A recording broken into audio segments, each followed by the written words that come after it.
Hey, if you're living in a strata property, a condo, an apartment, there's one regulation you absolutely have to know for those worst-case scenarios. We're going to break down Regulation 32, which is basically the legal fast track for when a serious problem pops up and you just can't afford to wait.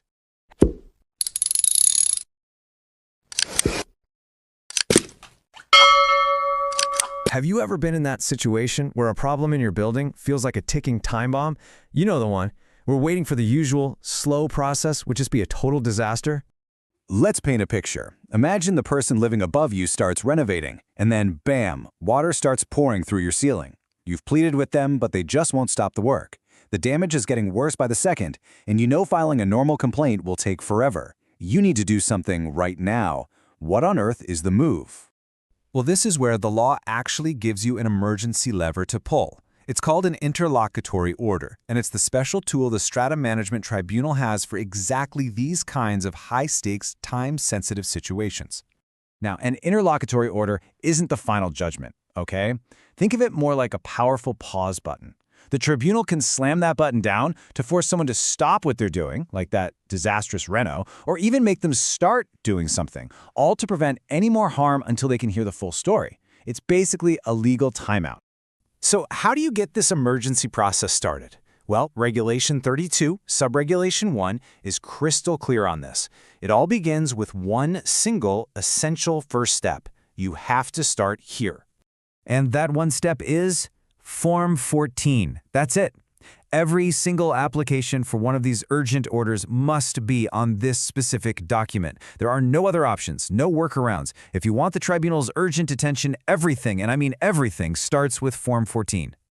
Okay, so just having the right form isn't quite enough. You've got to file it perfectly.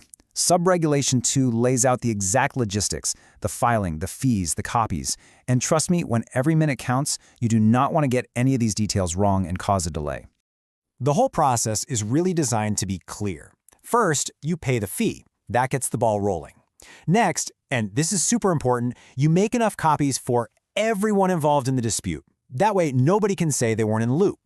You also need 2 extra copies just for the tribunal's records to keep that official paper trail. Once you have all of that together, then you can file it. So you've got your Form 14, you know the filing procedure. Now for the most important part, what do you actually write on the form? Subregulation 3 tells us the 2 absolute must-have components. This is the real heart and soul of your application. Your form needs 2 key things. First, something called your prayers. It sounds a little formal, I know, but it just means you need to state exactly what you want the tribunal to do. Something like, I'm asking for an order to immediately stop my neighbor's renovation. Simple. Second, you need the grounds. This is your why. This is where you lay out all the facts, the evidence, the whole story that proves why your request is so urgent and totally justified. This is where you make your case. We're almost at the finish line. But there is one final, critical step that makes the entire thing official. And you do not want to mess this up. I'm talking about the signature. According to Subregulation 4, if this form is unsigned or signed incorrectly, it's completely invalid. It won't even be looked at. Now, how you sign depends on who's applying. If you're an individual owner, it's pretty simple. Just your signature or even a thumbprint will do. But if the application is coming from a corporation, like your JMB or MC, it's a 2-part deal.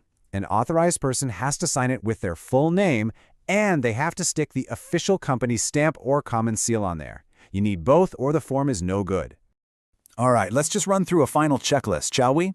Did you use Form 14? Check. Did you pay the fee? Check. Did you make enough copies for everyone involved, plus the 2 for the tribunal? Yep. Have you clearly explained what you want, your prayers, and why you want it, your grounds? And finally, did you sign or stamp it correctly based on who you are?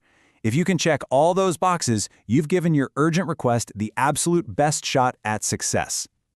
So there you have it. You now have the exact playbook for getting your urgent case in front of the tribunal. You've ticked every single box that Regulation 32 requires. But that brings us to the next giant question.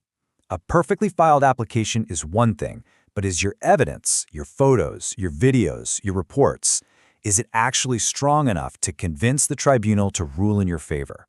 Now that's the next big challenge.